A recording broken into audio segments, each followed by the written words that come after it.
हाय, मी आहे सलोनी आणि welcome to a weekend short up with me.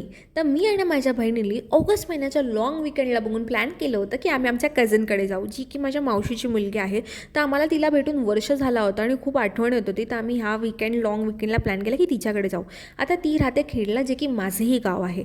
तर तुम्हाला मागच्या व्हिडिओमध्ये जर बघितलं असेल आणि आठवत असेल तर 2.5-3 तास लागतात पनवेल ते खेडला पोचायला. आणि आम्ही असं पोचलो आणि ती आम्हाला स्टेशनला रिसीव्ह करायला आली होती. तिला बघून मी खूप खुश झालो, कारण का एवढ्या दिवसांनी असं मज्जा करणार, गप्पा वगैरे करणार. आणि तिथे पोचल्यावरती तिने आमच्या जे पनीरचा लंच बनवला होता आणि आमची भाची तेवढ्यात आली शाळेतून. आणि हे सगळं व्हिडिओसाठी ओव्हर ॲक्टिंग करतात त्या मुली.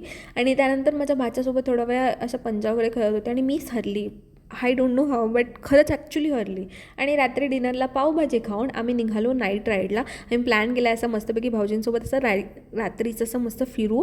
आणि ह्यांनी असं दुकान बघितल्यावरती असं त्यांचं स्नॅक्स वगैरे काही काही गोष्टी घ्यायला लागल्या. आणि नेक्स्ट डे मॉर्निंग आम्ही जाणार होतो दापोलीला. खूप पाऊस होता, पण आम्ही लोक खूप जिद्दी बोललो छत्री वगैरे घेऊ पण जाऊ फिरायला. आणि असंच छान तयारी करून आम्ही निघालो दापोलीकडे.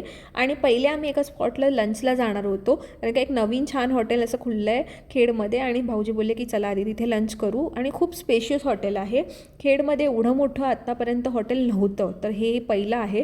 आणि जन्माष्टमी होती त्यामुळे सर्वांनी गपचूप वेज खाल्लं. आणि ते सगळं खाऊन आम्ही निघालो दापोलीकडे.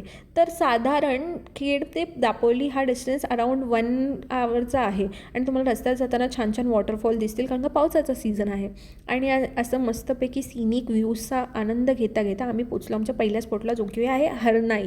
तर हरनाईला एक छान असं सी डेक बनवलं आहे, जिथे आपण उभं राहून माउंटन आणि सीचा एकत्र व्ह्यू असा घेऊ शकतो. तर तिथे आम्ही खूप मज्जा केली, खूप असे फोटोज काढले, छान असं एन्जॉय केलं. आणि तिथून निघालो आमच्या दुसऱ्या स्पॉटला, जो की होतं मुरुड बीच. तर मुरुड बीचला आम्ही खूप एन्जॉय केलं. आणि ते सगळं करून नेक्स्ट डेला आमचं होतं स्पा डे.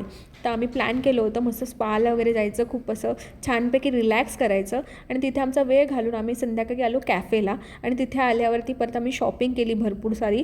आणि त्याच्यानंतर आम्ही खूप असं फिश वगैरे घ्यायला गेलो, कारण का नेक्स्ट डे उपवास म्हणजे नॉर्मल सुटला होता. तर आम्ही परत स्नॅक्स घ्यायला आलो. आणि इथे मला लबुबू स्पॉट झाला, की गावीसुद्धा लबुबू भेटतो, म्हणजे एवढा क्रेज आहे. आणि त्यानंतर रात्रीचं डिनर करून नेक्स्ट डे आम्ही निघालो परत मुंबईला यायला आईसोबत, कारण का तीही गावी होती. आणि तुम्ही जर पावसात गावी येत असाल तर प्लीज हे मिस करू नका, कारण का खूप अमेझिंग वाटतं.